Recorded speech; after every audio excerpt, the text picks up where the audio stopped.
May 27th, 2018. 2:10 p.m. ticks over at the Circuit de Monaco and today is race day. Under pristine conditions, an undisclosed number of fans took their spot around the 3.3 kilometre track, ready to watch the 6th of 21 races this season. A race set in motion 2 years prior. A race about redemption. 20 V6 turbo hybrid Formula 1 cars sit in staggered formation, ready to take on the first of 78 laps around the streets of Monaco for the 74th time in history. Daniel Ricciardo starts from pole position, just the second of his career. Behind car 3 sits Sebastien Vettel, Lewis Hamilton, Kimi Räikkönen and Valtteri Bottas. Max Verstappen would start today's race from P20 after missing qualifying due to a practice 3 crash. 2018 had early turbulence for Daniel, with 2 retirements and 1 Grand Prix victory from his first 5 races. The Renault engine supplied to Red Bull was prone to failure.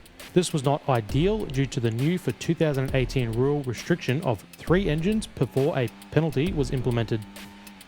The Monaco Grand Prix is a crown jewel in the Formula 1 calendar, won by the sports greats and revered by the sports mediocre. Ayrton Senna, winner of 6 Monaco Grand Prix, described the Monaco experience as no longer driving the car consciously, but rather instinctively in a different dimension. Such is the commitment required to maximise and conquer the challenging circuit. In 2016, Daniel Ricciardo secured his first career pole position at Monaco with a 1:13.62, beating the dominant Mercedes duo by 17 hundredths over Nico Rosberg and 42 hundredths over Lewis Hamilton. Daniel also beat his own teammate Daniel Kvyat by 1.5 seconds. The start of the race was held behind the safety car due to wet conditions. Ricciardo would hold the lead until he pitted for inters, leaving Lewis on the track with full wets, electing to switch straight to dry tyres when the time came. The track was deemed slick ready on lap 32 by Red Bull, who pitted Daniel for what should have been around 2.5 seconds. Red Bull made a last-minute decision to change slick compounds, and thus Daniel Ricciardo stayed on his jacks for 9.012 seconds, resulting in the win slipping from the Australian's fingers. Daniel would describe feeling filthy dark and screwed by the situation. The Australian struck a rageful demeanour on the podium and explained he wanted to leave the track immediately, highlighting the emotional toll of the loss. In 1993, Michael Jordan would prematurely retire from basketball after the tragic death of his father. Chasing a dream of playing Major League Baseball, he never reached the dizzy heights and elected to return to basketball 18 months later. A place where he was forever welcomed by the fans and his Bulls teammates. His airness would go on to completely redeem his career and make up for lost time as he and the Bulls went on to win 3 more championships to round out the 90s. This is an example of one of the many great sporting redemption stories. Now, settle in for another. All 20 cars sit revving on the grid. Only the front few rows can be seen through the barrel of the camera. Such is the bend on the longest straight on this technical track. The lights go out and Ricciardo safely negotiates turn 1 with the lead. Check. All cars settle into a single file except Max Verstappen, who has moved from P20 to P18 before Massenet. Yellows are showing in Sector 2 as parts of Brendan Hartley's Toro Rosso are deposited on track. Marshals clear the debris before the field returns, keeping the race in green. Daniel Ricciardo completes lap 1, 1.2 seconds clear of Seb's prancing horse. Check. The field spread at Monaco is so big that by the end of lap 3, Romain Grosjean in 20th is 15 seconds behind Daniel's Red Bull. The same Red Bull would set the early pace with a 1 minute 17.8, some 6 to 7 seconds off his qualifying pace as the field builds tyre temperature and finds rhythm. After the early fastest lap, Daniel brings the pace back down to the 1:18s to keep the field compressed and attempt to reduce strategy options and nullify the undercut. Further down the field, Max is finding little resistance as he passes Marcus Ericsson at Mirabeau for 17th place. Max started the race on the more resilient Ultra Softs, while the top qualifiers are on the Hyper Soft, the same set they used in Q2. Despite the pedestrian pace, the track's surface would prove very abrasive early on as drivers complained of graining only laps into the event. The stewards would hand a rare penalty out to Williams driver Sergei Sirotkin, a 10-second stop-and-go penalty for not having tyres fitted to his car at the 3-minute signal. Sergei drops from 12th to 20th and 20 seconds off the pack. Max passes Lance Stroll into the Noavelle chicane, then makes quick work of Brendan Hartley a lap later, something the cameras missed. With these moves plus Sergei's penalty, Verstappen now finds himself in 14th after starting last. On lap 7, Lewis sets the new fastest lap as he is beginning to push as a potential undercut window may be opening up with the assistance of Mercedes junior driver Esteban Ocon in a Mercedes-aided car, the Force India. Lap 10 arrives and with it, Lance Stroll has crashed into someone and picked up a puncture. Williams is now running 19th and 20th. Max Verstappen has cruised up to the back of the Sauber of local driver and young talent Charles Leclerc in only his 6th career start. The Monegasque driver gives Max the first fight of the day. Hamilton is the first driver to pull the trigger and pits on lap 12 for a fresh set of ultra-soft Pirelli P0s and returns to the track 6th behind Ocon. Red Bull acknowledges the threat from Mercedes and DR quickly opens his advantage over the Ferrari to 2.5 seconds to ensure he keeps a safe pit window open. Lap 14 and Ocon allows Lewis through as he charges back to the front. Sebastian is pulled into the lane on lap 16 and car 3 comes in the following lap. Ricciardo re-enters the track 3.4 seconds ahead of Vettel. The time reduces by 0.4 a sector as Ricciardo gets his tyres to temp and Seb tries to take any advantage he can get. As the race falls back into a familiar holding pattern, Daniel's times drop off slightly as he again controls the field and pace to restrict the other teams and force them to play his game. On lap 28, the TV radio graphic appears with Ricciardo's name on it. He mutters 2 words, losing power. You can hear the defeat in his voice. He isn't angry or sad, he's just defeated. He's felt the Aussie curse, he's felt real heartbreak. Daniel dealt with loss just 2 years prior at the same circuit. It's all too familiar, not just for the Honey Badger, but to us Aussies too. The cameras cut to nothing but car 3 and car 5 and their diminishing gap, down to just 0.6 as Daniel and Red Bull try to diagnose in real time. The speed graphic is quickly applied, and Daniel is 30 kilometers an hour slower down the straights. Any of the other 20 circuits, and it's a death sentence. But this is Monaco. There is slender hope. Daniel can again be heard over the radio. Is it going to get any better? This time, with a little bit of sadness. Simon Renee replied, "Negative, Daniel, negative." As quickly as Seb attacks the rear of his old teammate, he drops back, with visible graining of his front left tyre hampering his progress and that of Hamilton. Renault may be threatening to ruin another race for car 3, but Red Bull and guru Adrian Newey have given Daniel Ricciardo a great chassis and setup, as the RB14 is looking after its Pirellis better than any other car. By lap 39, Daniel is doing 1 minute 20 lap times, but can keep Sebastian Vettel a second behind. Ferrari doesn't apply a fresh set of tyres as Hamilton is too close. Mercedes also don't attempt a bold strategy as Kimi is just a car behind. Both teams know Red Bull is not a season-long threat for either championship, and giving up position to their main rival is detrimental to their end goal. Max Verstappen pits on lap 48 for his one and only stop, dropping from 9th to 11th. A great opening stint in Monaco. Alonso becomes the first retiree as he parks his McLaren at turn 1 with a gearbox issue. Max Verstappen attempts another pass at the Noavelle chicane on Sainz's Renault. However, Carlos cuts the chicane to hold position, much to Max's displeasure. Verstappen decides not to let the stewards resolve it as he tries again the following lap, this time outbraking the Spaniard down the outside and cutting across his nose to claim 9th place on the track. 20 laps remain and Daniel holds the same 1 second gap over P2, while the top 5 are covered by just 7 seconds.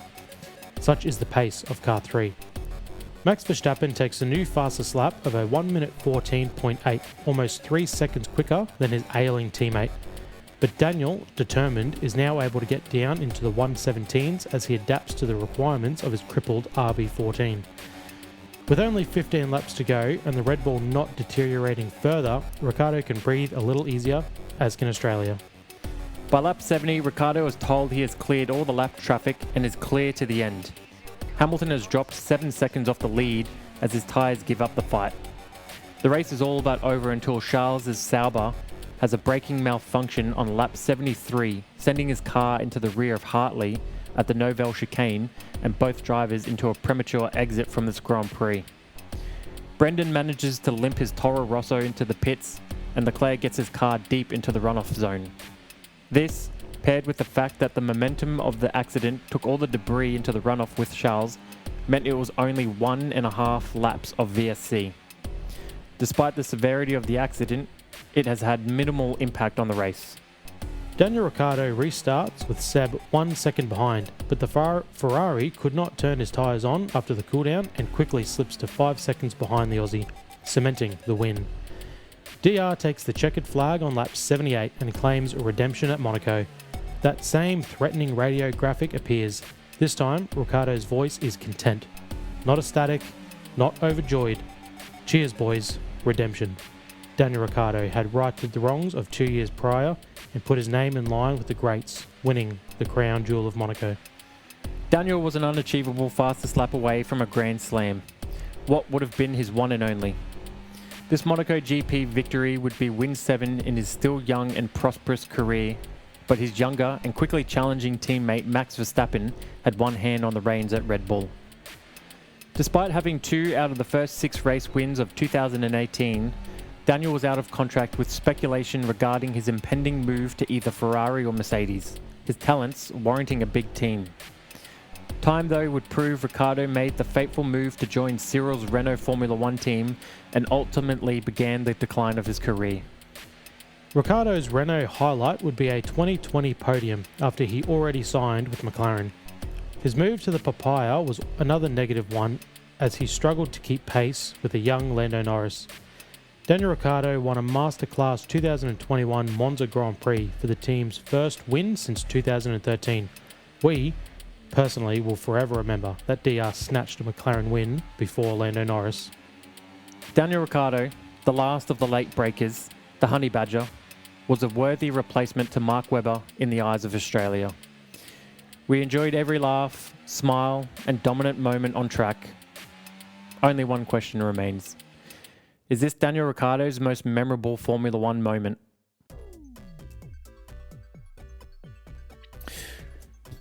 Big fella, What's going on? thanks for coming in. Thanks again for having me. It's very wet and cold out there, so you Yeah. know you had to make that trek all the way over to the studio. The 10-minute drive, it's slaughter out there. You know, me, I had to put some pants on. Thank you. No, I'm not happy about it. Yeah, thank you. I appreciate it. Yeah, Appreciate the pants. You mean you? Come on, be honest. You know what? To be honest, You perform better. You seem to perform better when I am pantsless. That's true. I don't know why you- higher rated episodes. Yeah, you got no pants on. Yeah, I don't know why you forced me to do Yeah. it. Like, Well, you just want me to be uncomfortable. I need guess. to keep my eyes up. That's all. Yeah, you have a problem with that too. Daniel Ricciardo. So Yeah. he's actually in the news a little bit at the moment. Yeah. Apparently he suffered a motorbike crash in Yeah, North Queensland. North Queensland, was it? Yeah, that's what I keep. That's what I see. Yeah, right. Haven't read anything about what he did, So, but I saw the headlines. well, just Yeah, Formula One drivers and motorbikes and, just don't mix. Whether it's got an engine or whether it's or a push bike or yeah. a mountain bike. Yeah. when are these guys going to learn? You At least just Ricciardo did stick to it- 4 wheels. Stay away from 2. Yeah. At least he did it post career. That's something. Yeah, that's true. Yeah. And it's funny because we'd be happy to hear some Ricciardo news, except he's kind of come out of the darkness a little bit just before that with Yeah. a couple of things, and then more so with this injury. He definitely did. He sort of dipped out of He public disappeared. eye. Yeah. He disappeared up to Singapore. Yeah, even little things like on his social media accounts, like you can't comment on him, you can't really? tag. Like he's didn't know definitely made quite a step back from the media, and he's just started to kind of pop up again. And I think we're starting to get close to a year because it was Singapore was his Singapore, yeah. last round, so it feels strangely longer than a year since he was last in the cockpit. Yeah. But I think it's definitely made me realize I miss him. Well, You know- doing this episode and the research and watching some footage and watching some videos, it's actually really sad that he's like, oh, we did this You're not going to cry again, 25 are you? episodes ago. You're not going to cry again, are you? I don't know. You know, we're recording this at 10 o'clock at night because you had to compose yourself. Did you bring the tissues in? Well, we ran out of them. Yeah, that's... Yeah, it's... Look, to be It's fair- not fair that he's not on the grid, is what it comes down to. Yeah, I know. I was thinking that the other day when there was a bit of news floating around about Sergio being the number one guy for Cadillac, and it just sort of made me think again, like... But even like Formula how- 1 broke him. Like, how- that's the other thing.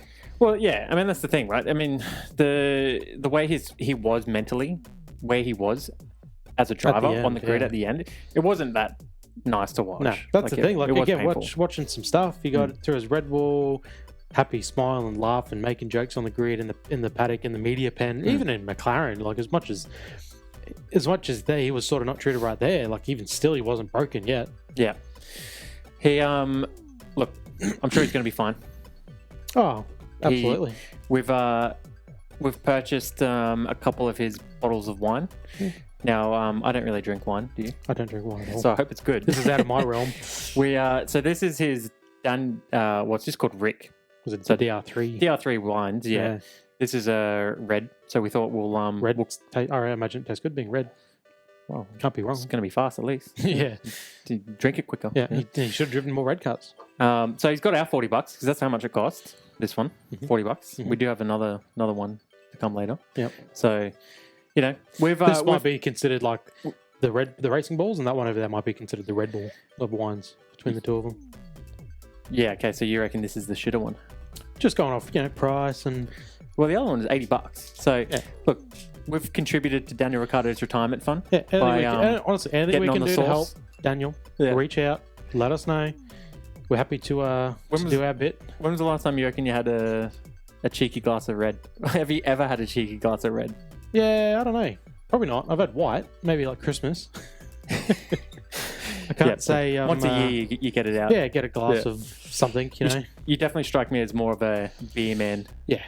Give me a schooner any day. Yeah. What you go to? Just schooner. Yeah. Great Northern. The beer from up here. Oh, Queensland. The guy who hurt the state that hurt him. Hurt the man. Daniel Ricciardo. Yeah. Cheers to Daniel Ricciardo. Cheers to and you. Cheers to DR3 Wines. Yeah. Bottoms up. Sneaky squig. Yeah. Yeah, that's you don't want to hear us gulping down red wine.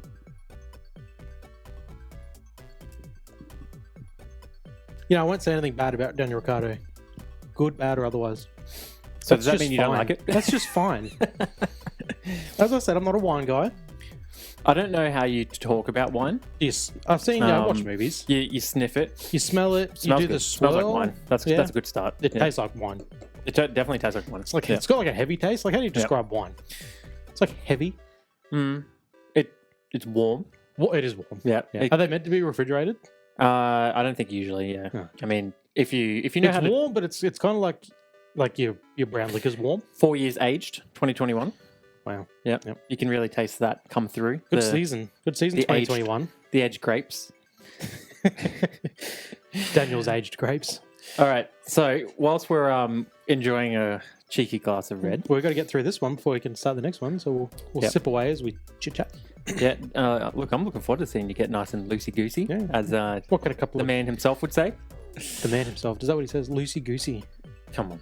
I'm not up with all the references. Don't embarrass yourself now. You're not just saying. You've had one sip and you're already embarrassing yourself. I'm not up with all the references that he's, Well, I've got a few here for you. So, okay. I'm going to test you. I'm going to test you on your big Ric Energy knowledge. Right. If you're in the car or if you're sitting on the couch in your jocks watching us, follow along. Yep. That's the recommended. That's the recommended way of watching the podcast, right? Yeah. In your jocks. Yeah. On the couch. Just checking. Yeah. You freak. You can do it anyway. Fully naked. Oh, you just raw dog it. Yeah. Raw dog the podcast. Raw dog the pod. Yeah. Raw dog the pod. You're onto something there. Yeah. It's all about comfort, isn't it? Yeah. Just leave a comment on how you watch us. And how now you're inviting trouble. All right. Okay, so what I've got here is a total of 30 facts about Daniel Ricciardo. Jesus. And I'm gonna put them to you as questions. All right. I've broken them down into 3 categories. This is a bit of a reverse Sunday sesh. Let's see if I can. Yeah, look, I've made a fool of myself put on more than enough times. So hopefully, what's the pass mark here? 50%. 33. 3. Oh, okay, third. So you've got to get no. 10. No, You said it. I'll take that. Okay, so I've got it into 3 categories. Uh-huh. So there's a soft round, a medium round, and a hard round.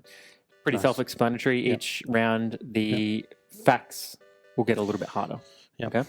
So For the soft round, I expected 10 out of 10. Oh, sheesh. So Okay. you should be at that, very low benchmark. Would you argue there's a common inadvertently knowledge, or is this diving in a bit deeper? So the soft round is definitely, I reckon, common knowledge. Yeah. Like most people should know it, especially if you've been watching the Daniel Ricciardo era. Yeah. The medium round is, let's say, the seasoned fan Right. should get them. Like Okay. it's pretty. It's not stuff that you shouldn't know. Okay. Yeah, if you're kind of like a new fan, you probably don't know. And Right. new, I'd even say, is like Drive to Survive, because there's probably some Well, I mean, questions that's there back that end do of his- cover before his. I mean, Yeah.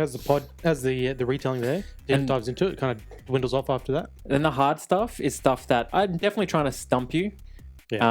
Probably I'll take stuff you probably wouldn't really know. But Well, you've already said I'll be it. impressed. We've had some conversations before the pod, some pre-pod chit chat, and you've hit me with some stuff that I'm just like, what? Mhm. What are you talking about? That's just your natural response You got to the- most things. Yeah. Like Just you're, lost, confused. you're younger than me at heart, and I'm pretty sure Daniel is too. So together, you know some slangy stuff that I've just got no clue. It might have been the nicest thing you've ever said about me. Yeah, probably is. Yeah. I look younger. I act younger. Yeah. Feel younger. Yeah. Yeah. Yeah. Okay. All the above. All right, you ready? Now, let me just say right off the bat, you don't get a minute to think about them. Yeah, no, I understand. You got 30 questions there. I got like, Yeah, try and rip Minimal off the time. answers. Yeah. Okay. All right. Number 1. What is Daniel Ricciardo? Okay, actually, hang on. Let Ooh. me rephrase this. Alrighty. Daniel Ricciardo has quite a few nicknames, and the Yeah. speed run definitely covered the majority of them. Okay. But I'm going for his main nickname. What is his main nickname? I've got to go with. Well, you've got. Don't. Yeah, okay, no. I'm going to cheating say already. the honey badger, right? So are you saying the That's honey what, badger? I'm looking at the honey badger. Because that's the word that came out of you now. Yeah, yeah, I'm Okay. looking it in. Let's go. The honey badger. Thank you. Good. That was said numerous times in the Mm-hmm. retelling, so you kind of steered me off the cut there. Did I congratulate? Did I commend you for the retelling? By the You way, haven't. because it was Not once. well, don't expect it because it's not Yeah. coming. So, Okay. all right, number 2. Well, let me ask what you thought of it. Where? 7 out of 10. Solid 7 out of 10. It was for a, you. man. Again, we watch a lot of these races. I had so to do a lot of editing. yeah, If I didn't have that's- to edit as much, it would have been a 10 out of 10. Chris's role in this is to edit that stuff. I'll whip it together. I'll fact check. I'll get the history and the knowledge. I'll watch that 2-hour race. That was pretty boring. Yeah. Right? Yeah. Monaco with the damaged car winning, like not a great. I'm blend.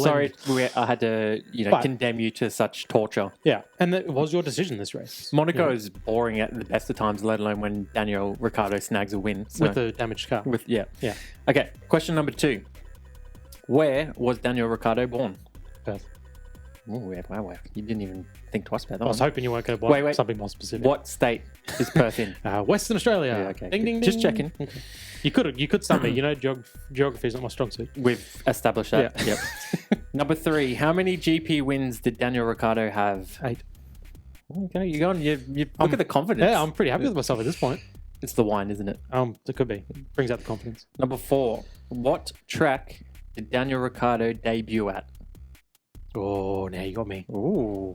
Because I know he debuted mid-season with the Hispanic Racing Team in 2011. Let me go. Oh, let me just throw Suzuka out there. I know that's later in the year. Suzuka? That was a guess. You are incorrect. Yeah. Well done, though. It was mid-season in 2011. However, it was at Silverstone. Yeah, that's pretty bang on the middle. Close. I think Suzuka's traditionally more towards the end, I suppose. But At least in that day, because it hasn't moved. It's more at the front of the yeah, calendar. yeah. now, Back isn't it? then it was like October. Okay. Where/when was Daniel Ricciardo's first win? 2014 Canadian Grand Prix. Ding ding. That'll be on the podcast at some point.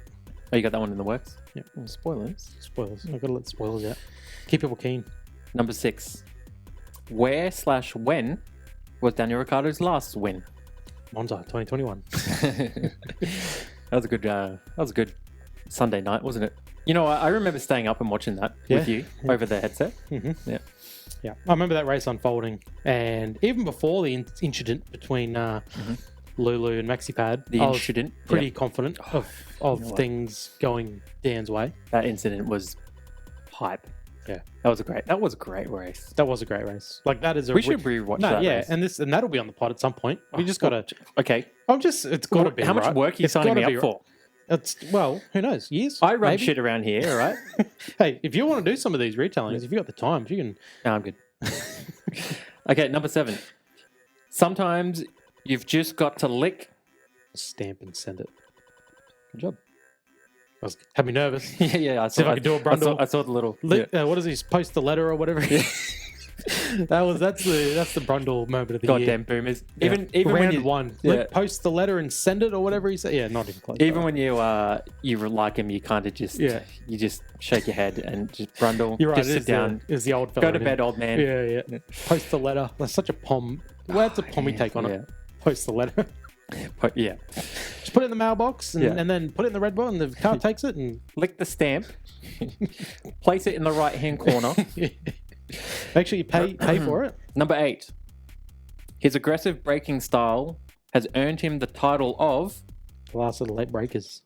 Well done. So far you've only gotten one wrong. Got one wrong, yeah. And that was a toughie. I'd argue that doesn't belong in the easy category. Or the soft, category. Look, yes, but not for you. I thought you had it for sure. Yeah. So I'll take that as I'm disappointed in you. I'll take that as a compliment. Number 9. What is Daniel Ricciardo's clothing label called? Yeah, that's over my head. Really? Yeah. You don't know what his label's called? No, AlphaTauri. Wash your mouth out. Go. What is it? Enchante. Yeah, I got no idea. Come on. What do you mean? Come on. You're on a Daniel Ricciardo pod and you don't know Daniel Ricciardo's clothing label? No, that's the truth right there. Mate, I shop at Kmart. I was going to say, you need to expand your horizons from Kmart and Big W. Chris purchase right here is the most expensive thing I own. Yeah, and can you stop sweating in it? Yeah, well, it's... Getting you said it's cold. Getting your face pubes all through it? You wait till summer. Oh, no, I'm already having nightmares about it, to be honest. Okay, final question of the soft round. Mm-hmm. What kind of alcohol does he make? Wine. That was a tough one, wasn't it? Yeah. Red, white, at least. Yeah, I don't think he's done anything outside of wine. I didn't really look much into it, but I couldn't see. I think it's just wine, because that's why I've never bought it. I'm like, well... You're not typically a wine. No. Hey, dude. I bought... Yeah, I'm a supporter of things. I bought your gin. I was going to buy his wine, but I'm like, I'm really never going to drink it. I tell you what, I actually really don't mind that. That's all right. Like, when I do have wine, I'm typically more a white wine drinker. Not so much red. Well, you'll be looking forward to digging into the next one. Daniel Ricciardo clearly has the secret sauce. Yeah. I like that the label's designed by his helmet designer, his helmet artist. Yeah, good pick up on that one. Yeah. That's cool. What does it have here? Red blend, so good, I had to share it. Wine made with my great friends at St. Hugo. Is that great friends or great friends? Great. Yeah, they missed great? it. Missed it. Yeah, they missed it. Gonna have to knock some points off that one. Yeah, missed a trick. That's good job. 8.6. 8.3, yeah. Oh man, we're gonna be loopy. we're gonna have to wrap this up quick. Yeah. You need to get through these faster. Yeah. Hey, I'm waiting on you, the asker. I'm punting the questions. Do you want some more? Or you want to save it for the white? We've got a lot there. I mean, we could have a little more. Oh wow, cheeky, naughty. you got to drive home, you know? No, I don't. He's staying here tonight. Yeah. Okay. Right. That's what you get. Okay. Save yourself for the white, fancy shit. Yeah. That came in. Oh no. For the Spotify listeners, he just spilled it on the table, and Chris is gonna have to come and clean that up. Hey, Chris, you have to take a pause. Yeah, but shut it down. Yeah. I don't want to let any go to waste either. You know, it cost $40. It did. Like the most expensive wine I typically buy is like $10. I don't buy one again. I'll reiterate. Again, I hope this goes to. He's not in Monaco anymore. He's in Perth, so he has to pay some tax. Well, he was in North Queensland. Depending on the severity of his injuries, he might still be there. Yeah, true. Yeah. Okay. All right. Medium round. Oh, Are you ready for this? Here we go. This is I'm where a little bit worried. This is where it's going to really get a bit harder. Yeah. I mean, I'm sitting at 80%, and you told me a pass mark is 33, so I'm confident. I'm ahead of the ball game. Yeah. Heading into the tough ones. It can only go down from here. That is true. Number 1. Daniel raced for 7 F1 teams. Can you name them all? Now, granted, one of those teams have had... Changed names. Yeah, but can you name all 7? Well, HRT, Yes. Toro Rosso, Yes. Red Bull, Yes. Renault, Yes. McLaren, Yes. and Racing Bulls. That's 6. AlphaTauri. 7. There you go. Good job. You almost got them in order too. AlphaTauri technically came before Racing Bulls, but... Yeah, I thought he would... I didn't know he was in the AlphaTauri. Well, it was listed. Okay. So, at least whilst they were known as AlphaTauri... I guess maybe. Maybe the AlphaTauri that first half where he broke his hand. There must have been AlphaTauri that year. I suppose. I think you're right, actually. Yep. Number 2. What year was Daniel born? Let me think. Look at the sweats. The I'm a sweats little are bit- starting. Well, I know your model. Just careful here. Just I'm careful gonna with the wording. go. Yeah, I'm gonna go. I'm gonna go 87. You'd be wrong. That's a guess. What is it? So he is 36, which puts him in 1989. So he is 2 years older than me. Clip 2 years off him. He celebrates his birthday on the 1st of July. Wow, missed it. Yeah, damn. Sorry, Dan. Oh, shit. Happy belated birthday by 6 weeks. Yeah. Okay. Number 3. How many podiums did Daniel Ricciardo have? I told you, I'm ratcheting it up. And we've covered his podiums a couple of times on this pod. Yep. How I'm gonna go close of attention are Stab you in the paying? dark. 28. You're close. You are close. You need to go up a bit more. 29. I thought it was in the 20s. More than that. 32. 32. Okay. Yeah. 32. So close. I thought it was in nice the try. 20s. Nice Yeah. try. No, you got into the 30s. Okay. So just don't lowball him I like that. How feel dare bad you? about How it. I feel dare bad about you? that. Yeah. I mean, he's not here for the he's not here for the podiums. He's here for the wins. But 32, it's more than I've got. It's nothing to sneeze at. It's more than what we have combined. It's very Yeah. true. Yeah. Yeah. Yeah. And tell you what, I'm a fast fucker. Number 4. Fast talker. That's what I'm best at, mate. That's what I do for a living. That's right. What team does Daniel Ricciardo follow in the NFL? Now, come I on. know you've told me this. True fan would know this. I'm just gonna. I don't know. But I'm gonna say Broncos. Do you even know what city they're from? The Denver. You're right on that, but that is not the team he follows. no. Right. Okay. Yeah. No. Oh, Lions. Oh, no. Okay. What else we got? No. What? Who? He follows... Is the- it? No. Okay. Do you want to take a third guess? No. You're Tell making me, yourself tell look me. real Yeah. stupid Again, right now. hey, you're all talking about NFL all of a sudden. Oh, season's about to start. Yeah, too. you're an NFL fan, so trust you to. These questions know. were designed for the Daniel Ricciardo fan, okay? Yep. All right, what do you... I am of fanship. Okay. So, Mhm. the Buffalo Bills. All right, yeah, that was He- not going to be one of my. He's good friends with their quarterback, Awesome. Joshua. I'm jealous of Joshua. I wouldn't mind being Joshua good friends Allen. with Big Rick. Okay, number 5. Why did Daniel Ricciardo choose the number 3? Dale Earnhardt. This is his favorite driver. Ooh. You were hoping that one was in there, That weren't was, you? I was, yeah. Yeah. I was like, I'm going to get you with that one. And where did he come from, Dale Earnhardt? Just like what racing? NASCAR, yes. Yeah, okay. Just checking. Yeah. Just checking that you didn't think he was racing. you've had a few sips there, rummy. Yeah. Okay, number 6. Daniel has many tattoos.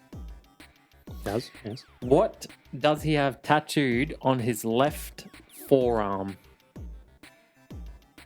I don't know. Do you I know don't any tattoos he has? Can you name No, one? I don't. No. I Really? don't know. Yeah. I'm disappointed in you. Again, we right now, the things you're like disappointed me in is things that have nothing to do with like his racing. What NFL team he follows, is the clothing line. We're talking about the man, the myth, the legend, Yeah. and all things that surround him. What's the tattoo on his left? Cupid. Uh-huh. It's a little bit cute. I feel like I did know that. Yeah, it's like the reason I picked that one is the one that you probably see the most, and he's got a little rose. Oh, yeah. Yeah. So Yeah, nice. Because he's got sporadic. yeah, it's got all sporadic. sorts of shit going on everywhere. Yeah. Yeah, I appreciate it. Okay, number 7. Mhm. Are you worried? Like we're halfway through, They're And getting you're pretty. stumbling. You're falling off the racing side of things, which is my expertise. Plenty of other racing things to come. What did Daniel Ricciardo ask Lando Norris at the 2019 British Grand Prix press conference? If he has hair on his balls. Correct. I'll give it to you. He whispers, "Have you got any pubes yet?" Oh, yes. Yeah. Yes. Yeah. And then he didn't know I what would he have said. appreciated the role play. Yeah. Oh, well, you should have let me know. I'm all about role play. Why freak? Who's going to play Lewis Hamilton awkwardly in the middle? Save it for off screen, right? Thinks he's got a big mustache. Number 8. True or false? Daniel Ricciardo is left-handed. I hate you. I feel like that's something I should know. And the fact that you're even asking this question, I'm going to say true. False. He is That right-handed. is a stupid question. You just didn't have 30 stats. No, I did, but I knew that like, it's a 50-50, right? So, Yeah, but yeah. who But I knew it was one of the left-handed? I knew Like, seriously. Yeah, only idiots. Sickos. But I knew it would stump you. Yeah. You overthought it. Well, yeah. You should have What a went dumb- with the minority. The minority. The majority. Exactly. Yeah. The majority. Number 9. Who Good job. replaced Daniel Ricciardo when he left Red Bull in 2019? Alex Albon. Oh, such a shame. Such a shame. Who was it? It wasn't Alex Albon. Oh, no, you're right. It was And if you're going to say his name, you got to do it Daniel Ricciardo style. Pierre Gasly. I'll give you half a point for that Yeah, one. no, I forgot. And then he underperformed and Red Bull did their thing. Yeah, Red Bull, Shit. outstood him pretty quick. Yeah, Liam yeah. lost him, as it's now Yeah. commonly referred to. That's the present day term. Yeah. The non-real fans. What happened, mate? Oh, I got Liam Lawsoned. Yeah. You know They got exactly. Liam Lawson before Liam Lawson. Yeah, you know exactly what that means. Yeah. Okay, number 10. The final question of the medium round. Does Daniel Ricciardo have any siblings? I'm going to say no, but I don't know. Yes. You even got that one wrong. I don't know, man. What has he got? Who's He's got one younger sister. Uh-huh. Her name is Michelle Michelle Ricciardo. Ricciardo. Nice. I've never heard him talk about her. Okay, so now that's it. Well, why would he? So why would I know? Like, Well, did you know? Did you honestly know before you looked up I did know he had a sibling. I didn't Daniel know. Ricciardo's Wikipedia page? I didn't know her name, but I did know he had a sibling. Yes. How'd you know? Just because I follow him through social medias and Okay. yeah, you know, I'm a true fan. I'm Cool. a true All right. supporter. Cool stuff. Even almost a year removed from the sport, still love the guy. You know. I'm gonna get you back. Missed I'm gonna the have boat. a Missed the an Oscar Piastri 30 questions for you. You wait. You know what? And I'm fucking get actually you. I'm actually pretty confident I'll get most You of them. probably will because you're just disgusting. Like Yeah. all over their Facebook. I got stuff. nothing better to do with my days than just sit around and watch Oscar Piastri content. You know, I'm always Yeah. there, first to comment on his posts, first to like them. You know, Yeah. send him my love. You Yeah, know, well- actually, breaking news today. It was announced he's getting a Oscar Piastri stand at the Australian GP, which Unreal. again, Formula One are abiding by papaya rules. They're like, well, if Lando Yeah. gets a grandstand for 8 Grand Prix wins, then Oscar has to get a grandstand for 8 Grand Prix wins. Since when do they hand out grandstands for wins? Listen, what I'm concerned He's about. going to be world champion at that point, so it'll make sense. They're preempting his world championshipness. What but- I'm concerned about is we're meant to be talking about Daniel Ricciardo yeah, you're true. Yep. Yeah. and Sorry, give sorry. him the respect and attention that Yeah. he deserves. You uttered the name and it just got me all. Got excited. Yeah, Nearly fell out of your chair. I did. Yeah. All right, you ready for the hard round? Give it to me, please. Do you want to say we'll get through the hard round and then I'll give you the white, just so Yeah. you can stay as sharp as possible Yeah, because okay. you're stumbling here. Well, your percentage is you still got to plummeting. finish your cup before you get out the I'm wall. savoring it. You don't That's what you're meant to do. skull wine, you bogan. Oh, well, you don't allow us to have water and stuff anymore. I'm thirsty. What are you saying? I've run this like Guantanamo Bay or something.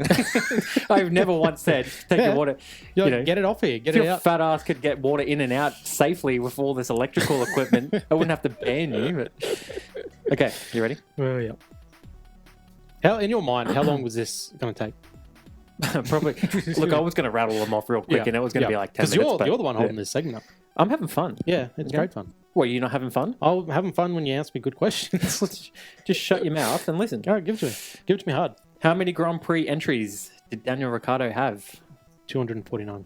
Wow, you are so close. I almost want to give it to you. It's a guess. So what is it? 258 with 257 starts. Yeah, nice. So, I mean, I guess you could math it because you could times the amount of years that he had to the... But I did that in 2 roughly seconds. I didn't math it.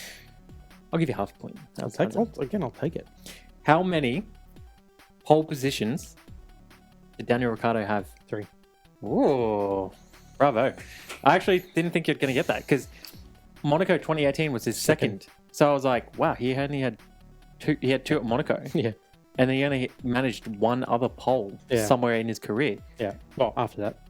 Yeah, well, after that. But yeah. in the Red Bull. That is surprising. Yeah. He's got the opposite of the Leclerc effect. He's got all the poles. All the poles. More wins over poles. Way more. I mean, he's got 8 wins, right? Yeah. He's got 8 wins as a driver, 27 poles. Here's Dan the man, 8 wins, 3 poles. That math, in my mind, Daniel Ricciardo is better than Charles Leclerc. You heard it here first. Honestly, I don't think that's a far take. No, it's like, actually... to be honest. Oh, that's a good debate. Well, what's Leclerc's like standout skill? Ricciardo was always that braking efficiency was next level. Leclerc doesn't have it, and his racecraft was all like very good, but then he just had that braking force. It was just put him over the edge. Stop trying to delay. Okay. Go on. What 2020 cricket team does his childhood friend Marcus Stoinis play for, and thus he supports? Melbourne Stars. See, what was before the bellyaching beforehand? Because you're asking silly questions. I just happen to know something. Question occasionally. 4. What year did GQ Australia call him Sportsman of the Year? Sportsman of the Year. Sportsman. What's a sportsman? I guess like an athlete. Yeah. Athlete of the Year. And what's the parameters? Is it good sports? Do I look like I work at fucking GQ? Is it good sports? Like the fact that or is it just like you're a sports, you're an athlete and you're pretty? Well, the fact that I had to specify that it was GQ Australia, not just GQ, should say enough there. Like it's not the sportsman of the world. GQ Australia went, this guy is the best in Australia. What year? Oh man. I mean, I'll just go 2014. Ding ding. Yeah. Good job.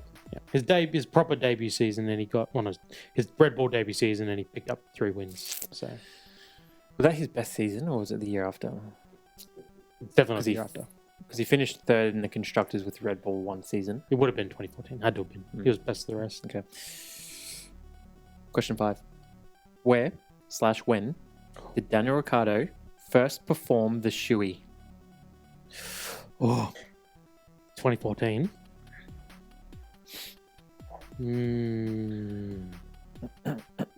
Spa. 2014 Spa, you reckon?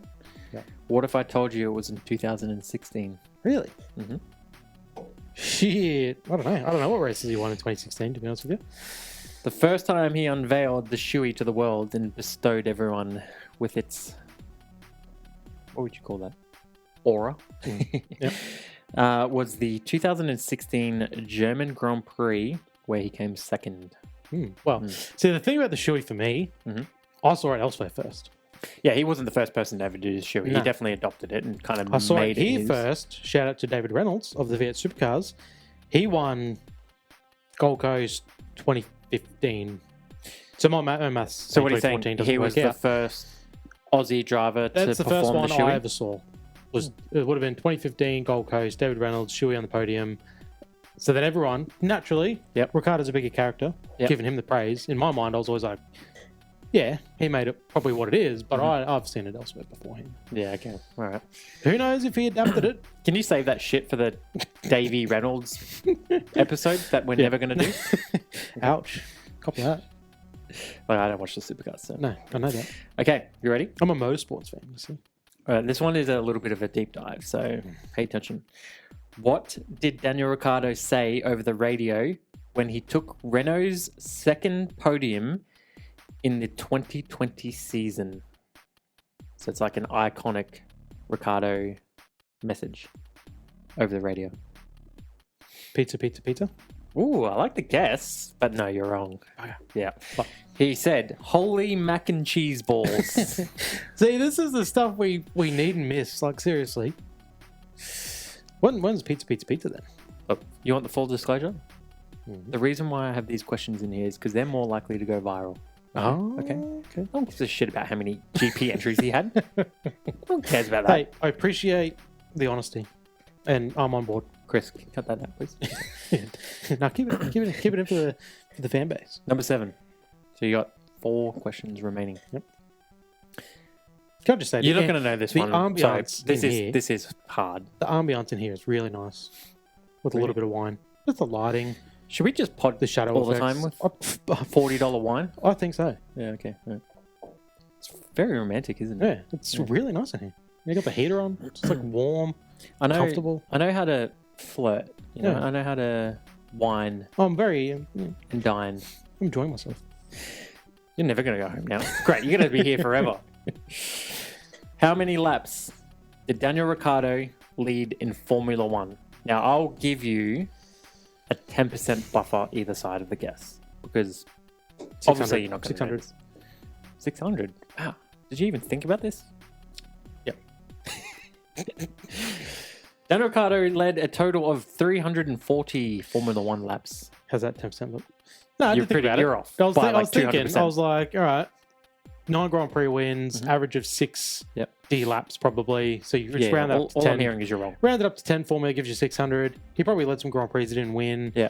He probably won some Grand Prix he didn't lead the whole time. Average out about 600. So you're wrong. Yeah, that's fine. That's fine. I don't claim to be, the bestest there ever was. Right. This one, I believe in you. I believe in you. Alright. How? No, sorry, no. Sorry. Disregard. don't? Disregard. Okay, so you don't believe me for this? Sorry. I did a Hulkenberg little false start. Okay. Where did Daniel Ricciardo finish in the championship with Renault in both seasons? Same spot. No, Is that- just different spots? Ah. I'll clarify that now. Okay. So, in the 2 seasons he raced with Renault, Gotcha. where did he finish? The first season, I'll say 11th, Second season? 7th. 9th and 5th. So I was gonna say you 9th, undersold but- him. Yeah, I was going to say not the first season, but I was like, I'll put him on the other side of 10. So his first year with Renault was rough. Yeah. Remember how he started with Renault too in Australia? You know, Yeah, on the grass, took bang, his his wang gone took his straight whole away. wang off. Yeah. Yeah, he danged his wang. Rough season. Yeah. But then he fifth in a Renault is actually Well, yeah, I You know remember that COVID season. cheers to that. Obviously, Australia was aborted, and then during the break, Mhm. he announced he was going to McLaren, and everyone's like, "Cool, McLaren over Renault, yippee-doo." But then Renault actually were doing They decent. actually- He got yeah. a couple of podiums. He was And getting some momentum. That's And I where remember Cyril was like gutted that he left, he was like, but then they rebranded to Alpine anyway that next year yeah, and turned to absolute they were poo. blindsided by that, weren't they? They It's just like did Cyril. Ricardo cause that whole downturn? They're still in. Cyril, have you seen Ace Ventura? I want to say Pet Detective when he finds out that he made out with a dude, Yeah, and then yeah. he like burns all his clothes and he's like naked in the shower. Yeah, Yeah, that Then was he's got the Cyril. toilet brush. Well, yeah, that was Cyril after Daniel Ricciardo told him he's gone to the papaya. Yeah. And then I know. Man. Finkel. they really have not recovered since then, have they? No, Yeah. no. I mean, they lost Alonso, they lost Piastri since then. It's been rough. It's been rough. Yeah, they should be called like Fumble Yeah. F1 team or Yeah. something. Yeah. We'll come up with something better. Number 9. Renault. We said this pre-season. Yeah, true. Number 9. Daniel Ricciardo scored the fastest lap time. Hang on. Yep. No. Sorry. I was like, where's this question going? Yeah. Okay. This. If you get this, I'll be proud of you. Daniel Ricciardo scored the fastest lap among F1 drivers on Top Gear. All right. Yes. What was his time? Oh my god. That is stupid. That is. Well, come stupid. on. I know you've watched Top Gear a Yes. lot, and you've probably Well, watched not this a lot. episode. I've watched the episode. Yeah. He was with Taurus at the time. Just fun fact for you. That's even more impressive, isn't it? Yeah. 1 minute. 13. No, the truck's not that. Well, no, because they're in those shitty Suzuki things. So, Yeah. yeah, not that fast. Not that fast. Okay. Okay. No. 1 minute. 20. Mhm. I feel like I'm Clark's right now. Got you on the edge of your seat. Yeah. Like, just fucking say it. 2.5. So his time was a 1 minute 43. Oh my god! If you let me go the whole time. Well, you're really selling me on the Clarkson thing, you know? yeah. You had the gut hanging out and... I mean, how good? 20 seconds fast. I'll give it to him. All right. Who did he beat out for the win? Who was second? Can you tell me that?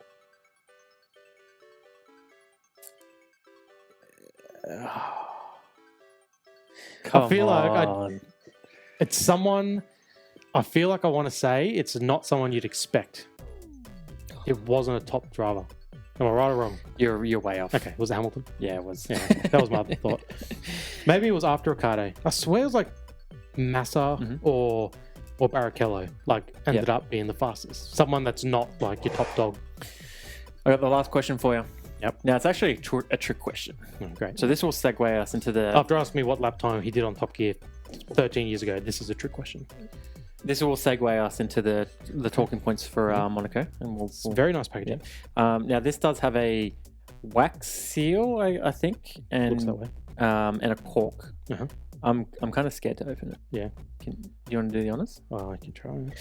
How do we want to burn the Burn the what? Burn the institution we bought it from for selling us No. a fucked up packaging? Or No. We'll let that one slip. No, yeah, We'll hide their shame. Who knows? We might get sponsored one day. Oh, okay. I'll take it. My last question. It's basically a rhetorical question, Right. but I want to get your view on it. As someone who's watched Formula One, The bottle's numbered. Did you notice that? no, because I took it out of the packaging for the first time right here. True. Yeah, so Bottle number I've 17,000. given you the fancy bottle to I open. don't even know how to open take the wax off. Well, You keep you're about talking. to look stupid on the internet, Oh. so you better figure it Yeah, out. I'll keep it. And do not put a hole in my roof, okay? All right? Okay. This is You've mental. trusted me with this, which is very strange. All right, are you paying attention? Yep. Does Daniel Ricciardo regret leaving Red Bull? What do you think? In his words, No. has he answered this, or is Well, this? he has. But what do you think? I feel like he would say no, because everything happens for a reason, and your career goes the way it goes. Sure. But I think in the middle of the night when he's thinking about it, I imagine he regrets leaving Red Bull. I mean, as fans, we all wish he stayed there. Yeah. And we got to see Max versus Daniel play out. Mm-hmm. Especially because they did have a very interesting relationship. I mean, they seem like they were friends, right? Like, look at how McLaren are handling Lando and Oscar. Yeah. I don't think very well. I know in my that opinion. Red Bull don't like the whole concept of two number one drivers. No. But why couldn't they have done something similar to what McLaren are doing right now? Yeah. You're going to be able to open it? I'll just keep talking. Pay no attention to me. I'm listening. So, well, hang on. Let me just go back. So, do you think, like, all bullshit aside, and like, you know, he had a great career. He had some success. He never got to achieve the ultimate goal, which is obviously become world champion. Like, that is a feat that is hard to do. You like anyone who does achieve that, let alone multiple times. And there's, I don't know. Like, Formula One's kind of one of those sports where it's like, if you won one, there's no reason why you couldn't go on and win 2, 3, 4, 5. Interesting. Because you're in. We know how things go. Like regulations, if you have the best car, you wouldn't expect it to just fall off the cliff all of a sudden, right? No. It's when you have those regulations changes that it kind of then evens the playing field. But Yeah. you look at the turbo hybrid era with Mercedes and how much they just absolutely dominated. You know, they own, like, what was it? Hamilton won every season bar one, and it was Rosberg who won that other season. It was literally Verstappen picked up the very last. The very last one. Yeah. It took them And it was 8 we know what years that to was, get to the level Yeah. that Mercedes were operating. and that was not easy. Bravo, by the way. Now, step 1 is done. Step 2 is still to come. Yeah, we might not be actually able to. I think we need a cork. Get Chris in here. Damn it, Daniel! What are you doing to us? Yeah. Well, hang on. Let me just quickly ask my question. I don't know if I own a corkscrew, but that is in there. Yeah. Okay. All right. Well, Damn it, Daniel. We'll take a quick break after I ask my question. Yeah. Because I'm starting to lose You're my losing your train train of thought. Yeah. Let's get that in the camera there. I guess what I was saying is, yeah, if you win one, I don't necessarily like. It's impressive if you become a multiple world champion, but the feat of becoming world champion, that is That is hard, and I can almost understand why people like Rosberg got it, and then were like, I'm out. Yeah, I mean, he said, like Rosberg said himself, the mental toll and the focus and energy it took to rock up every weekend knowing you have to be perfect is the reason he retired. Yeah, the toll it took on him and his family and his young kid and all the rest of it. Yeah, absolutely. I mean, that was the thing about Ricciardo. Like, he was never in a position to dominate. Like, and that the pole positions is a perfect example. Like, how many times did he pick up the pieces? His wins were picking up of the pieces. I mean, 2016 Monaco didn't even win. He didn't even convert all three of those poles. No, that's a good point. That's probably the perfect way you could frame his career. He never had the fastest car on the grid, and even when he did, it didn't go his way. Yeah, because of probably unforeseen circumstances most of the time. But yeah, I think when all is said and done, and he's alone by himself, and he's thinking about his career, surely he thinks if I was doing it again, I wouldn't leave Red Bull. Yeah, you at least see how things go with Max, because it might have been hard, but he was. Let's not forget, he tamed a very feisty Vettel. Yeah. That's the thing. Like, I wouldn't say Ricciardo was way ahead of Max, and Max was still up and coming. So you never know when those cross. But and Max is clearly one of a kind, like talent wise. But Daniel could deal with him. Oh, he was able to race him and out-qualify him, and I think for the most part he did out-qualify over their time together. Yeah. And I think only that last year Verstappen beat him, but he retired from 6 or 7 of those Grand Prix. Like, it was a bad year for him that last year in Red Bull. Yeah, it was, wasn't it? Because all the talk was around the engine reliability and it being Renault powered, and then he went to Renault. And then he went to Renault. Didn't make sense. No. But yeah. So the only thing I can think of is, I guess it comes down to two things. One is money, and you almost can't blame him if you're someone who didn't come from money, which he wasn't. He wasn't a paid driver or anything like that. Like, he did come from. I mean, he had the Red Bull backing. I'm sure he had more money than us, but he, compared to other drivers, he didn't have money. Yeah. So I can understand the appeal of like a big paycheck of like you, your family, everyone you know is set for life. Yeah. If you make this switch, like we will make you a multi-squillionaire. Yeah. You know. And all you got to do is rock up to the same 20 races that you would do. It kind of hurts me to say, but I do feel Renault kind of overpaid him. Like, what had he really achieved? Well, so I think I think he achieved, and I wrote in the thing that he warranted his skills, talent, and what he'd done warranted. I mean, Vettel went to Ferrari and competed for world championships. Yeah. I don't know why Ricciardo couldn't do that. I don't know what was on the table. Yeah, I don't know what was on the table when he went to Renault. I know everyone loves to talk about the money, but he probably saw an opportunity, and he did. Like, 2020 was a breakout year. Who knows what, if he didn't leave and they didn't rebrand, all the rest of it, who knows what transpires after. Well, what I was going to say is I don't think it was for money. I'm sure that was a big appeal, and that's hard to say no. You know, if someone offered me 44 million or whatever it was, it was in the 40s, I'm pretty sure. Whatever it was, I'm probably taking it. Yeah. The other thing I can think of is, what did Cyril whisper in his ear that got him just so rock hard to stick with the Renault engine? The thing that was costing him time after time after time. And then the way he left Renault and blindsided Cyril, it's almost like it was revenge. Like whatever you promised me or whatever you told me was utter bullshit. Yeah. So I'm packing my bags and I'm out. Yeah. You know, what could he have possibly got in his ear about to entice him to come over? Hey, you know this engine that's just an absolute dog. Yeah. Come stick it out. Like, finally Renault are about to leave like as an engine manufacturer. Yeah. Next year, gone. Yeah. Like, they're finally giving up on the project. Even when Red Bull were dominant, the engine was always what held them back at any time. Well, look, I think overall I kind of feel sad about that, because I think more engines is better for the sport. I would feel we're about to get Audi and eventually whatever Cadillac can bring it over at some point. Is it not Cadillac? I doubt it. I feel like they're bringing over something in the long term. And then you got Red Bull switching to Ford? Yeah, Or is so it Honda? Ford, yeah. No, No. Honda is... They're with Honda at the moment. Honda is switching to Aston. Yeah, so they're bringing in And- Ford. So we're about to lose Renault, sure, but we're about to get Ford. And there's something Audi. with like Toyota and Sauber. House, yeah. Yeah. And So we could be entering a great era of F1. back to like your early 2000s where you had Toyota, Ferrari, Renault, Honda. Like, you had them all, you know. Get back to that. And Ford haven't been in the category in a long time. No. So, Before we go any further, should we try and see if we can work out how to crack this mofo open?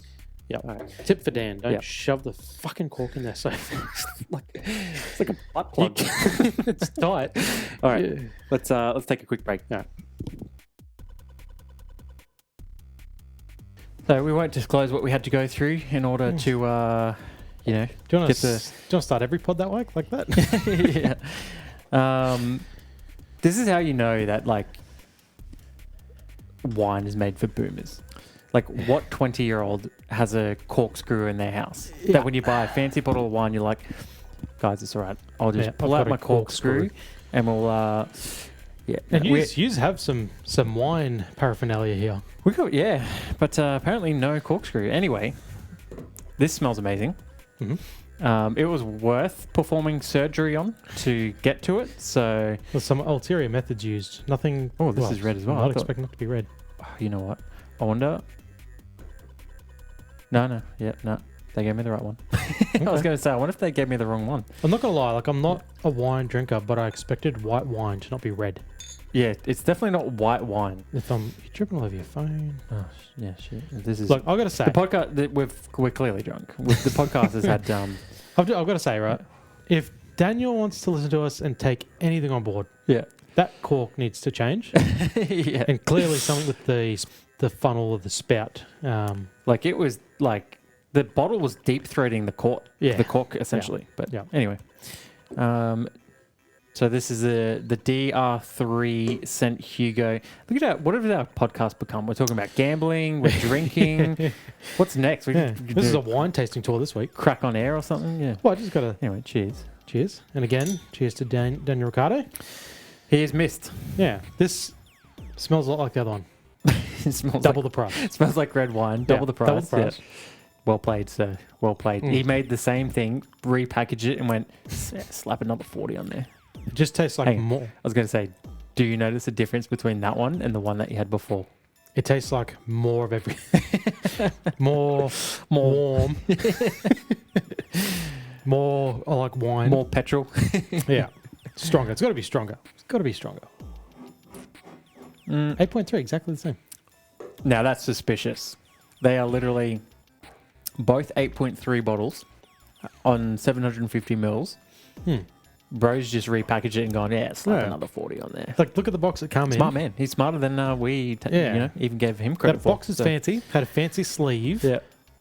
Double the price. Yep. And a cork that you can't get the fuck out of the bottle to get into the wine. That was a nightmare. I honestly think a corkscrew would have had a hard time with that. Yeah. It was. Let's never discuss what occurred in the other room again. Okay. Chris is. Yeah. He's sworn to secrecy. Monaco 2018. Yeah. Was it Daniel Ricciardo's best Formula One moment? Let's take it home. I struggle to look past his McLaren win. I know that's probably like the obvious thing to say. Yeah. But what he'd gone through enduring that last year at Red Bull, all the DNFs, 2 years at Renault, all the bullshit that happened at McLaren that led to the end of his career prematurely. To get that win, as he said on his radio at the time, I never went away or whatever it was. Yeah. I think that was awesome. And I'd say that win as well is more in Monaco. Well, who cares? Like, who cares? No, I'm just saying, as far as tracks go, it's a crown jewel. He won with a broken ass car. Cool, love it. I'm just saying. And the redemption theme, the whole thing about it is really cool. And it's great. And this was fun to write. And I enjoyed it. Yeah. But, so that Monza win, I just feel like that proved, that almost undoes the heartbreak of the last half of his career. So when he's everything's all said and done, and he's off into the next afterlife or whatever awaits us in the next realm. Dark. And he's got a Very headstone. And now we're in the future. So we have digital headstones, right? Right. Gotcha. And for F1 drivers, they have their greatest video highlight on their tombstone. This is interesting. Yeah. Is it Monza for you? His Monza victory. Like he chooses what's on his headstone? Yeah. He probably doesn't because he probably... as far as the most iconic moment goes on the headstone, what are you picking? Oh, man. It's hard. I mean, even his first win. At Canada? Yeah. And he's won at the big track, Spa, See, Canada. I don't know. Like, Monza was great. And part of me thinks that I want to say that because it was the most recent thing. It's the thing that I remember the most recently about him and his career. But I do remember watching the redemption win in Monaco and thinking... And again, the heartbreak when the radio message comes across and you're just like, no. Yeah. There's no way. That was, yeah. It's sick in your stomach. Yeah. That was. Even watching it back again and again, you hear his voice. Like, if people aren't going to go and watch the whole race after this, just go back and listen to the radio. Because it churns your heart when he's just like, is it going to get better? Yeah. And he knows it's not going to get better. But he knows the win's in danger. I have to say, I prefer the first one more. I think I prefer the first one as well. It's just a bit lighter on the tongue, you know? Yeah. It has a bit more of a fruit It's a bit more taste. drinkable. Yeah. More palatable is the correct terminology. Come on. Try and class it up a little bit. This is why we didn't cleanse our palate in between. True. This is just like, it's got a lot more of everything. That's how I describe this. Yeah. I definitely, this is fine, but the $40 bottle, that... probably slaps a little harder. Definitely slaps harder, yeah. I don't know. There's something about seeing a guy who is, as big of a personality he is, and he's known for his positive energy, and he's always got the biggest grin, and his energy levels are just through the roof, and he's just always hype. Yeah. There's something about seeing him after 2016, and he hit those lows, man, and it was that was hard to see him go through that after the race, after Red Bull had lost him the Monaco Grand Prix. To see someone who's operating at this level all of a sudden down here, and it shows almost passion. That's the correct word, because it was almost like you wouldn't expect him to hit such a low. Yeah, the perfect comparison is the other Aussie that's on the grid right now. Doesn't matter if he's up here or if he's down here, he's always operating in the same neutral zone, you know? You almost can't tell where his mindset's at. And it's going to be interesting when he wins the championship this year. How what is the celebration going to be? That's why he's got to win, right? Because that's what everyone's dying to know. But we're here to talk about Daniel Ricciardo, and he was someone who definitely rode the emotions. So seeing him hit such a low, that was crushing. So for him to come back 2 years later and get what he deserved, even under dire circumstances. I don't know. I very vividly remember it, like the Red Bull celebrations and the pool after. Backflip in the harbour. The rest of it. To me, I do feel like that's his crowning moment. I feel like Monza was great. As a close second, but Monaco 2018, I feel was special. You're probably right, but I feel like you could put three wins at the top. His first one, even all three of those in 2014. No one was beating that Mercedes. Someone had to when they failed, and that's the only time he did. But three big wins in Spa and Canada are two historic tracks. He goes and wins Monaco, and he wins at Monza. Four of the biggest tracks on the calendar, he's won it. Yeah, if you're picking four, it probably is those four, right? Yeah, you might switch out one of them. It's not Oscar winning in Miami. Yeah. That's true. That's good way to put it. I think I think he's got three wins. I'd say Canada 2014, Monaco 2016, Monza 2021. For me, I'd say equal at the top. I can't split them. All right, let me ask you this: would you like to see him come back if he was announced as the Cadillac driver? Yeah, of course. Yeah. I think if he came back, here's the thing: look at Hülkenberg. He races and he just seems happy all the time. He's not like the Ricciardo overly happy. Yeah. But he doesn't have these high expectations. Ricciardo set himself high expectations when he said, I'm not coming back and racing for Haas. Because he wants to come back and win. If he could find it within himself to come back for the fans, I mean, I'd love to see him come back. Yeah. Come back for the fans. No pressure. You're joining Cadillac, this brand new team, the fourth or fifth engine Ferrari car. You're going to get the worst of the worst. No expectations. Just have him on the grid, help him develop this car. I'd be stoked. I'd be absolutely stoked. And I don't think you'd see the disgruntled, lost Ricciardo, because that's what he was at McLaren. He's just like, I don't know what to tell you. I don't know why I'm not quick. Maybe he doesn't like being that person, and he felt like he had to operate in that zone because of how the chips had fell. Yeah. So maybe in his mind, he was like, I don't want to be that person. So I just want to take myself out of that situation altogether. I mean, I don't know when I gave up on Ricciardo becoming world champion. That's a good question. I never thought it wouldn't happen. He went to Renault. That's okay. 6 years into his career, he goes to Renault. So much time left. It was probably... it was probably year 2 of McLaren where it was like, okay, it might be I don't even know if I'd given it up then. Really? I mean, there was all whispers. Maybe he comes back to Red Bull. We know Red Bull are competitive. Yeah. I don't think I'd ever gave it up until he was out of the sport. And then it's like, is this really how it's going to end? Is this driver who's so popular, who only got 12 years or whatever, is this how it ends? This is what just didn't make sense. It's like, Hülkenberg, never winning a championship. There's so many drivers don't have the bits and pieces, and they'll never find themselves in the right car at the right time, which was Ricciardo's thing. Never found themselves in the right car at the right time. But in my mind, it was always, it will happen. It will happen for him at one day. You know? And even Monaco, this race, after the race, when they were talking about his contract, and it was, I hated hearing it, especially out of context of not being in 2018 right now and having the whole year having watched it. But this is what Brundle said. So Ricciardo's out of contract. He's got a decision to make. Does he want to stay in Max's team? So that's what he said. Yeah. Or go to Vettel's team, or go to Hamilton's team. He actually said home. Yeah. He said the word home. Right. Max's home. That's like, again, out of context, because I don't know what happened in the first 5 races, or even 2017. Yeah. But to call Red Bull Max's home at that point is wrong. And because he hadn't. He'd only been in Red Bull. What was he, barely 19? Yeah, he would have been 20 or something. Like that's, So he was clearly on the...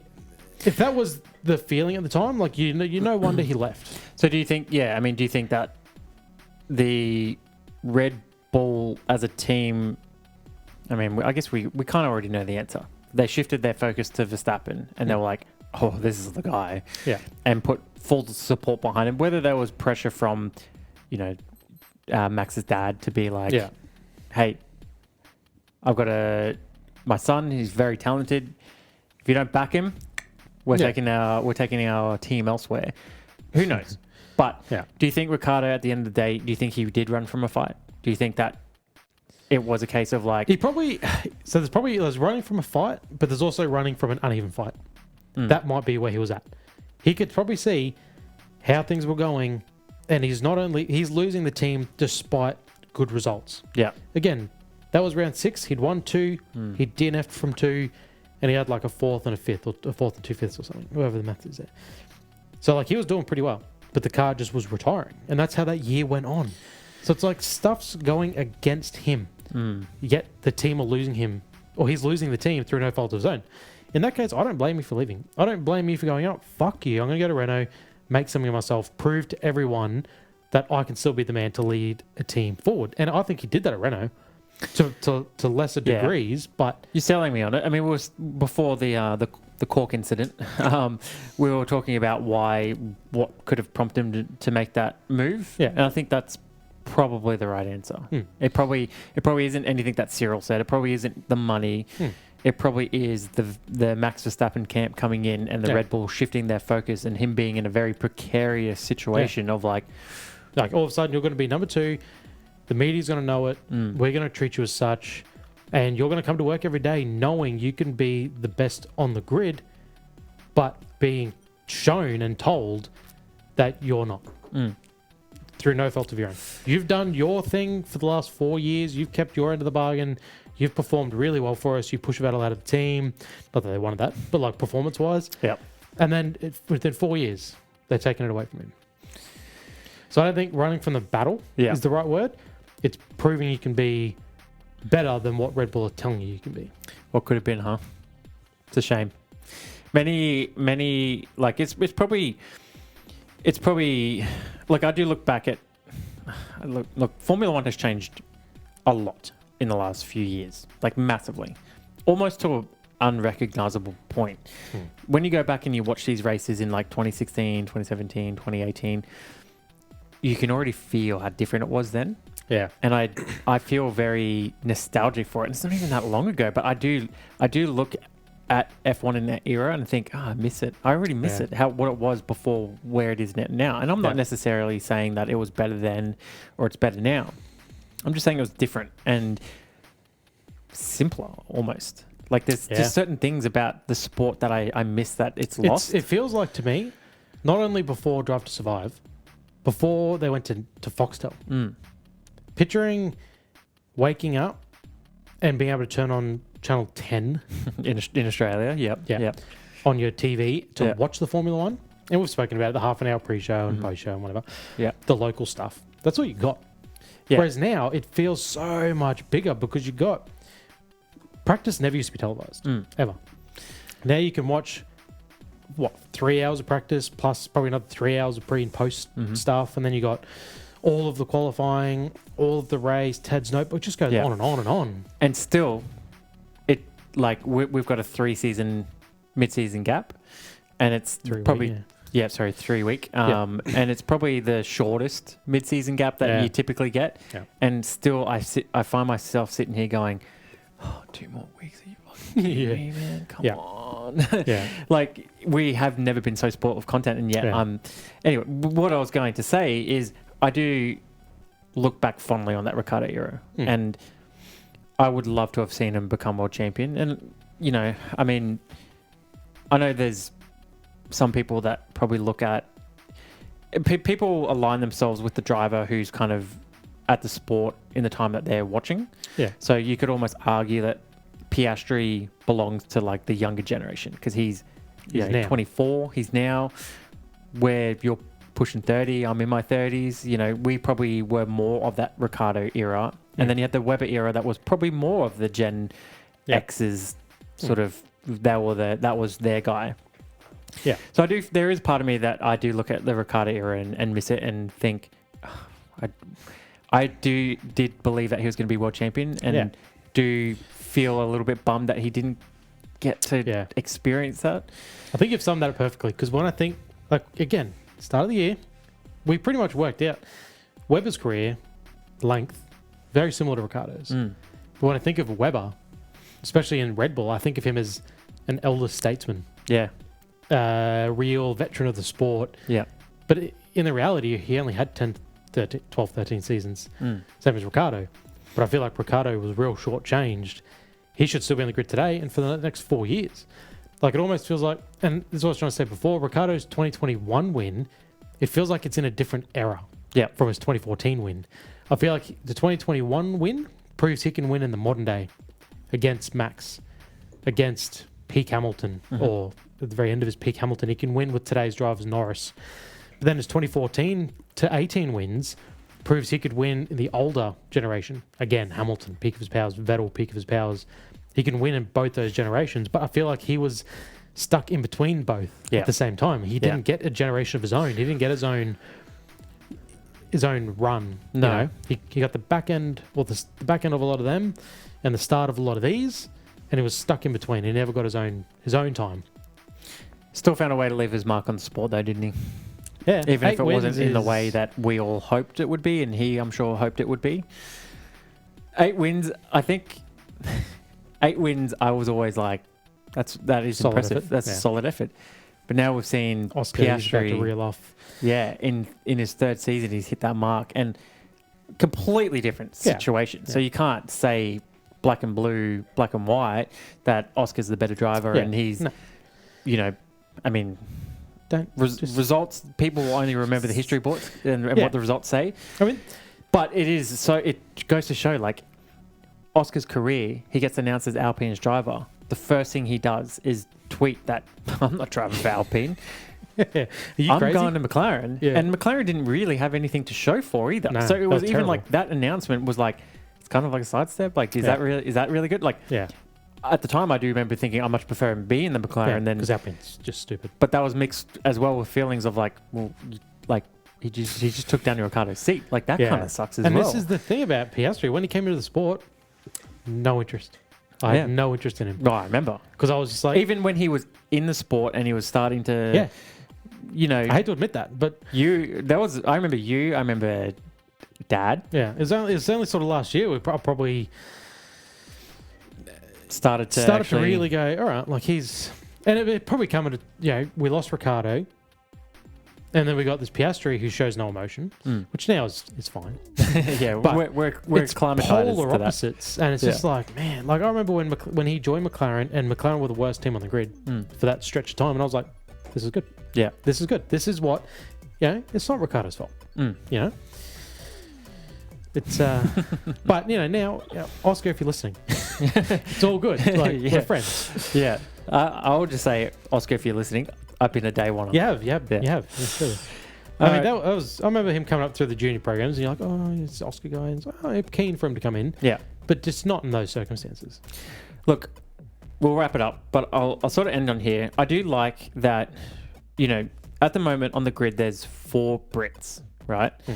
And at one stage, we had 2 Aussies. There was a Kiwi there and, honorary Aussie and Valtteri Bottas, who desperately wants to be one of us. And we'll take him. His humour fits us very well. Yeah. But there was a brief window there where we had 2 Aussie drivers, and it was like, wow, this is 3. This is the thing. Yeah. Could have had 3. I do like that we probably see more of the Aussie side of things, so it's probably a little bit hard to compare, but you do get a sense that Brits don't really kind of like all 4 drivers. They kind of pick their one and they sort of stick with it, and maybe that's the advantage of having multiple drivers from the country. Yeah, maybe. But I do like that there is this sense of, you've got Mark Webber who's now managing Oscar, and Mark couldn't achieve the ultimate dream, and now he's doing what he can to help Oscar do that. And there definitely is no bad blood between Ricciardo and Piastri. Like, there has never been any kind of...